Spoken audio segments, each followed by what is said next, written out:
Chantra. C'est un petit appartement au 4e étage, sans ascenseur. Tout commence par la porte d'entrée, intégralement recouverte d'autocollants colorés et de gris-gris scintillants. Au sol, le paillasson annonce la couleur. Welcome in Bizarrerie. La sonnette est cassée. Il faut frapper fort afin de couvrir le son de la flûte indienne. À l'intérieur, un coquet et exigu couloir vous accueille. Vos narines sont aussitôt assaillies par l'odeur du poulet tandoori et de l'encens au jasmin. Première porte à gauche, une cuisine rouge. À droite, une porte close avec un énorme Bouddha peint à la main. Le type mange bien à la cantine, a priori. Deuxième porte à gauche, c'est là qu'opère la magie. En face, sans grand mystère, les toilettes dont la porte est ouverte de manière quasi constante, sauf lorsque le lieu est occupé. La pièce de divination est une sorte de salon de 12 mètres carrés, encombré de bibelots et de bouquins qui touchent le plafond. Pas de bibliothèque. Ils sont posés à même le sol dans d'immenses tours qui semblent prêtes à s'écrouler au moindre faux mouvement. Une banquette double violette en velours usé, agrémentée de 2 coussins brodés, occupe le mur du fond. 2 fauteuils turquoise à haut dossier se font face. Une petite table, basse, carrée, aux pieds volumineux en forme d'éléphant, complète l'agencement. Face à Sandra, assise en tailleur sur la banquette, accompagnée de son énorme persan gris, se trouve Chantra. Cette femme dégage une présence troublante entre divinité et schizophrénie. Sandra l'a rencontrée via Armande, sa coiffeuse. Elle sortait d'une passe difficile où, dans la même semaine, elle avait perdu Boston, son poisson rouge, Gilbert Bécaud, son lave-vaisselle, et Lucas, son petit ami virtuel depuis 89 jours sur les réseaux sociaux. Des relations qui assuraient à sa vie des repères solides et rassurants. Ce vendredi-là, à 10h30, alors que Madame Armande malmenait sa tignasse récalcitrante avec un démêlant à la banane, Sandra se mit à bramer comme une quadra en SPM qui regarde N'oublie jamais pour la 20e fois.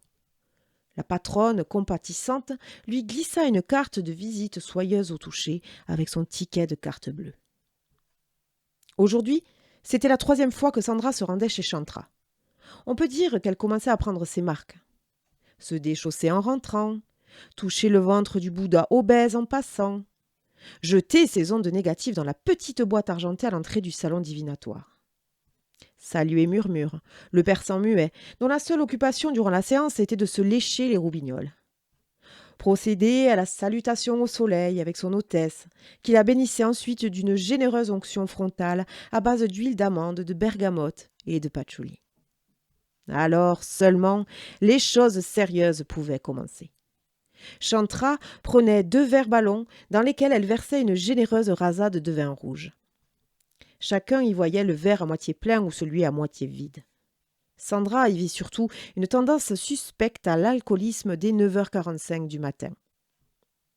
Tandis que sa voyante sirotait son Châteauneuf du Pape, elle devait quant à elle faire des ablutions buccales avec le contenu de son verre. Fortement concentrée comme le cépage au goût de fruits rouges, elle devait mentaliser ses questions, puis recracher le tout sur une serviette de coton blanc immaculée. Apparaissait alors une constellation unique de taches de vin que seul Chantra avait le pouvoir de déchiffrer.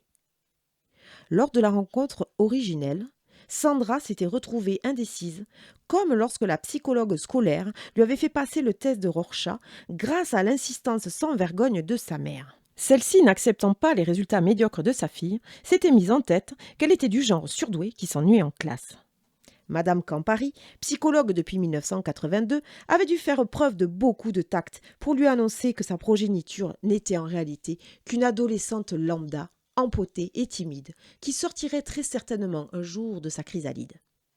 Pas de génie donc, mais une incompatibilité flagrante avec les matières scientifiques, dont les mathématiques, sa bête noire par excellence. Bref, revenons à nos crachouillis avinés sur linceul.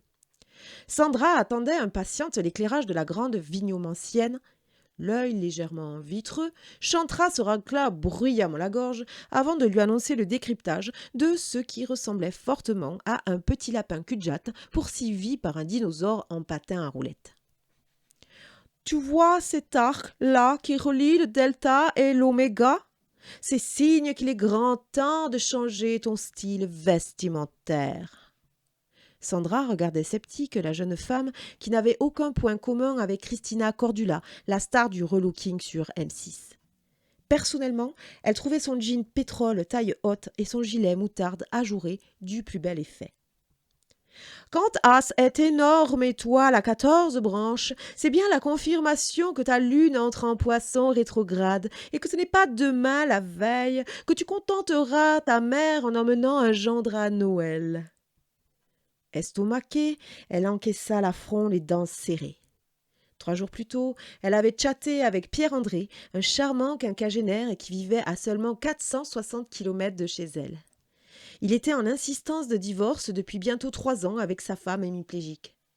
Seule petite ombre au tableau, il n'aimait pas les comédies musicales qu'il qualifiait de films pour gonzesses dépressives ou pour pédales. Sandra se faisait fort de le convaincre du bien fondé de l'existence de Cats, qui pour elle était la quintessence du spectacle de Broadway. Par contre, je vois une très belle éclaircie niveau finance. Tu vois cette rupture dans la ligne basse qui représente la bourse et le travail? C'est un très bon signe, ma grande. À toi l'augmentation. Elle la regardait d'un air radieux tout en éclusant le fond de son verre. Sandra imagina parfaitement la tête de Florian, son conseiller bancaire, lorsqu'il avait constaté son découvert atteignant la modique somme de moins 1177,85 €. Elle avait d'ailleurs 17 appels en absence de sa part depuis la veille. Quant à M. Simoni, son patron, elle savait pertinemment qu'il préférerait 100 fois devenir trapéziste en slip panthère dans un cirque en Ukraine plutôt que de réajuster son salaire à sa juste valeur. Du coup, elle ne put dissimuler une moue perplexe, ce qui sembla contrarier sa prophétesse, qui crachouilla une minuscule projection rougeâtre sur l'angle resté vierge de la serviette. Bon, note bien, ce sont les prochains numéros du loto. 4, 13, 17, 32, 47 et le numéro chance le 28.